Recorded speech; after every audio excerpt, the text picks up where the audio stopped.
that they'll find a way to keep those things alive while falling into the Chinese mainstream and improving their lifestyles.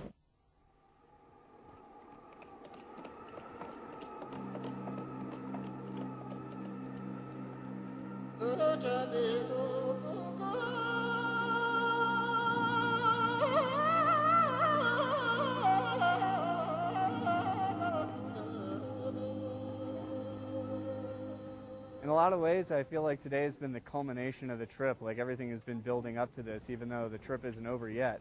But today we went to the Potala in the morning, and that's what I've been looking forward to for years now.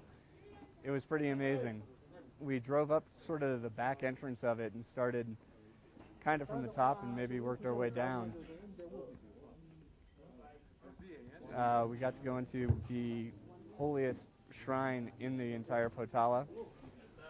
That was a very interesting room because most of the Potala actually was built later for the 5th Dalai Lama in the 17th century. So it was nice to see the original structure and then kind of go around and see some of the rest that was built.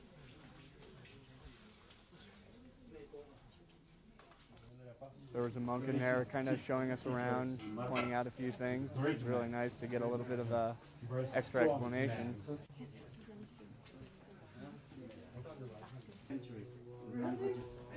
And then when we came out, actually one of the security guards started showing us around the whole place. And he'd been working there for 20 years, so he knew an awful lot about the place, and his English was great.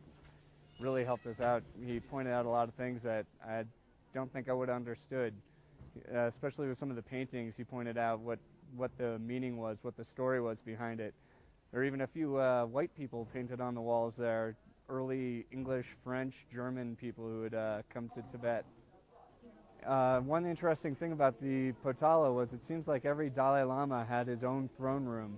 I would have expected one throne room that they kept using over and over, but the guard was pointing out this is the 6th Dalai Lama's throne room, this is the 7th, the 8th Dalai Lama's throne room.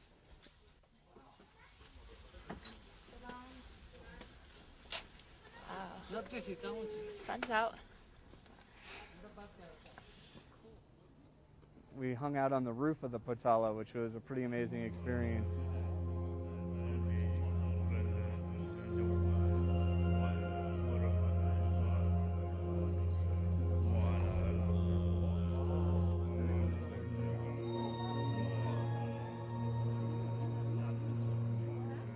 The views from there, just looking out over Lhasa, which is way bigger than I ever would have expected. It's huge. It's a really big city.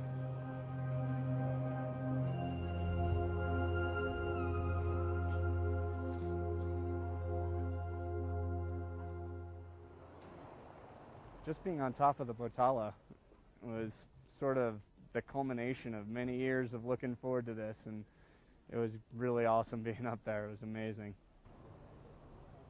Potala is actually structured with a white palace and a red palace, and the red palace is kind of more of the religious side of the building. The white palace is more of the political side of the building. One of the cooler parts of the white palace was seeing where the 13th and 14th Dalai Lamas used to live and pray.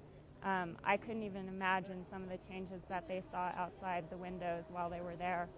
So it was really amazing to see some of their private rooms and chambers and some of their clothing and articles that were left behind when the 14th Dalai Lama left.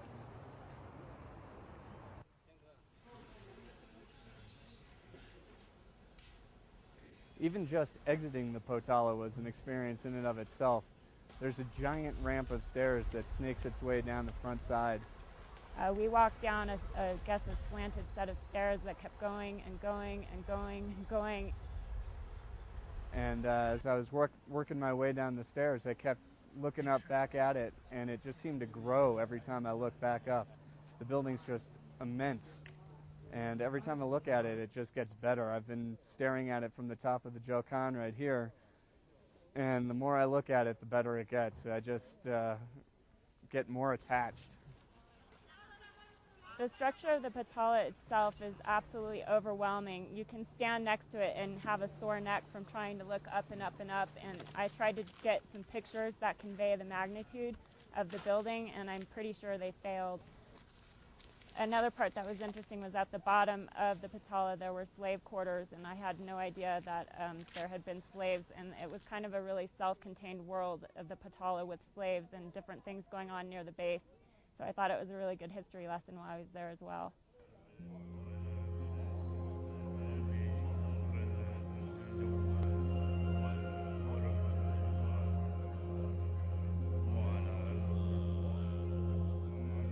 Jokan Temple is the holiest of holy structures in all of Tibet. This is the big one. This is where everybody wants to come, and it's pretty amazing. Just when you think you can't go into another room and look at another 1,000 statues, you walk in here and it's amazing all over again.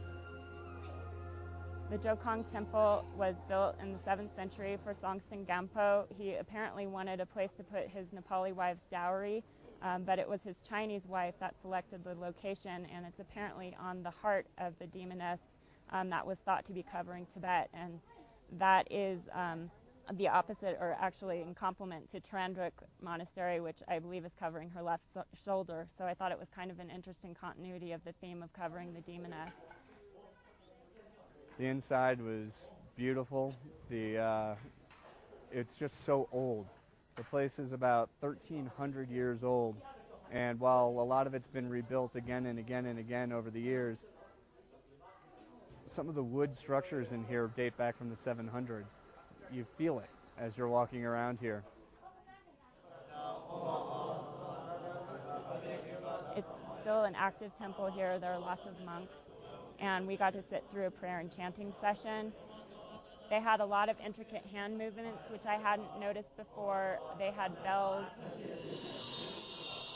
Some of them were playing drums, and it was the first time that I'd actually seen the scriptures in use. And at a lot of the temples we've been at, we've gotten to see the scriptures on the walls, but in this particular chanting ceremony, the monks had narrow strips of paper with Tibetan script, and were flipping through them to keep on cue and go through the ceremony that way. And I had a strange connection while I was there, in which one of the monks was making faces at me and going like this, and I thought it was really funny, and it made me laugh. And to think that a monk in the middle of his meditation is trying to get me to smile means I probably have a little work to do on cheering up. But it was a really wonderful connection. I enjoyed the chanting ceremony, and kind of felt myself falling into a trance state while I was there. We also got to join in on one of the koras. The kora is sort of a circular pilgrim walk. And this is a small kora. It just goes around the main shrine of the temple. But it was bustling with people and pilgrims just rushing right along. They go at a surprisingly good clip for a holy walk. They're just pushing right along, and they don't mind shoving you out of the way if you're going too slow. I also walked past, started doing some of the prayer wheels. Got kind of caught in a corral of prayer wheels. Didn't realize that they just go on and on and on and on and on and on.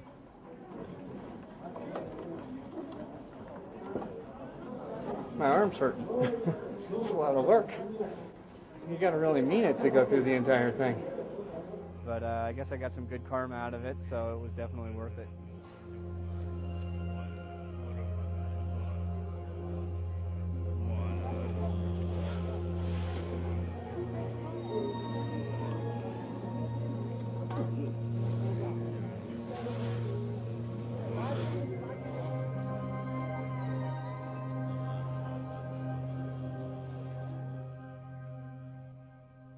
Today was a really great day. We started off, we went right to the Potala, finally. So excited to get there.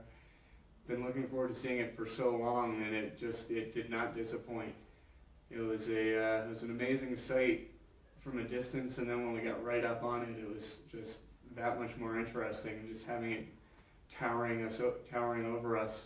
Even later on in the day, we were somewhere where we could look at it from a distance, and I just found myself staring at it for a while. It's just an amazing building. Today I'm in the Jarkor Square, where I was just sitting down because I was tired, and an old woman came and sat next to me, and she just said "Tashi Delay," and I said that back, and we really couldn't talk.